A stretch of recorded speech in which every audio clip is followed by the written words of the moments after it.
तो काफ़ी सारे फॉर्म्स हमें दिखाई देते हैं जब हम आईटीआर फाइल करने जाते हैं तो टैक्स पेयर कैसे डिसाइड करे कि कौन सा फॉर्म किसके लिए है, इसके बारे में भी जानकारी दीजिए। पूजा, आपने ये जो सवाल पूछा बहुत ही इम्पोर्टेंट है और इसको थोड़ा रोचक तरीके से समझाने के लिए हमने एक खास वीडियो तैयार किया है कि आईटीआर 1 से आईटीआर 7 जो 7 निर्दिष्ट फॉर्म हैं, तो किसके लिए क्या चुना जाए। इनकम टैक्स रूल्स के तहत इनकम टैक्स रिटर्न फाइल करने के लिए आईटीआर 1 टू आईटीआर 7 ऐसे 7 अलग अलग फॉर्म्स प्रिस्क्राइब किए गए हैं। हम शुरू करें आईटीआर 1 से, जिसे सहज कहा जाता है। 2 पन्ने का केवल ये रिटर्न है और बहुत ही सरल है। अब ये रिटर्न फाइल करने के लिए जो कंडीशंस हैं, ये ख्याल में रखने की बात है कि सबसे पहले तो जो रेसिडेंट है ऐसा ही इंडिविजुअल ये रिटर्न फाइल कर सकता है और उसकी जो टोटल इनकम है वो 50 लाख से ज़्यादा नहीं होनी चाहिए, ये भी एक शर्त है। और उसकी टैक्सेबल इनकम में केवल सैलरी, इंटरेस्ट, फैमिली पेंशन या तो 5,000 रुपये तक की एग्रीकल्चर इनकम है तो ही ये फाइल किया जा सकता है। और इसके अलावा अगर हाउस प्रॉपर्टी में से उसकी एक से ज़्यादा हाउस प्रॉपर्टी में से टैक्सेबल इनकम नहीं है तो ये आईटीआर 1 फाइल किया जा सकता है। इस केस में कोई ब्रॉट फॉरवर्ड या कैरी फॉरवर्ड लॉस भी नहीं होना चाहिए। अगर आप आईटीआर 1 नहीं भर सकते हैं, जैसे कि कैपिटल गेन्स हुए, तो आईटीआर 1 के लिए आप एलिजिबल नहीं है। बिजनेस इनकम तो एलिजिबल नहीं है, तो कौन से फॉर्म भरेंगे?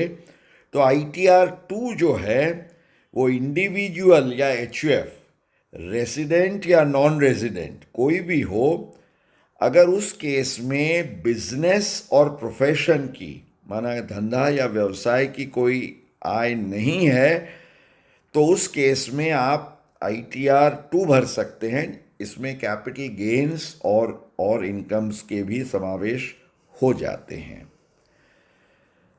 बिजनेस इनकम या प्रोफेशनल इनकम का जब केस होता है, या तो प्रोप्राइटरशिप से या तो पार्टनरशिप के शेयर के तहत, अगर आप पार्टनर है और वो पार्टनर की इनकम भी दिखा रहे हैं, तो इंडिविजुअल और एचयूएफ के केस में आपके लिए है आईटीआर 3।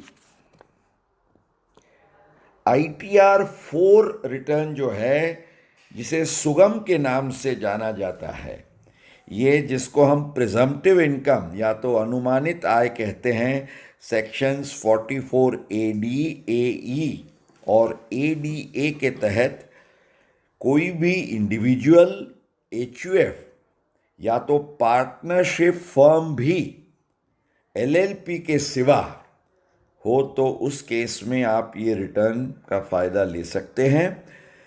ये भी काफ़ी सरल रिटर्न है आम रिटर्नों से, और इसमें एक शर्त है बाकायदा कि 50 लाख रुपये से ज़्यादा आपकी टैक्सेबल इनकम नहीं होनी चाहिए।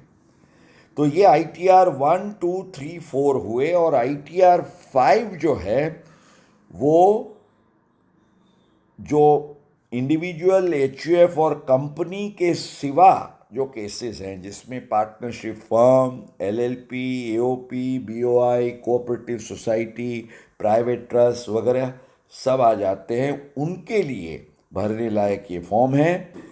आईटीआर 6 जो है वो कंपनीज के केस में भरा जाने वाला फॉर्म है। और आईटीआर 7 वो चैरिटीज़, या तो चैरिटेबल ट्रस्ट हो या कंपनीज हो जो सेक्शन 11 का फ़ायदा लेती है, उस केस में आईटीआर 7 है। अब आप ये सब जो आईटीआर्स भरते हैं, उसके साथ जो आपका एक्नॉलेजमेंट होता है, उसका नाम दिया जाता है आईटीआर वी।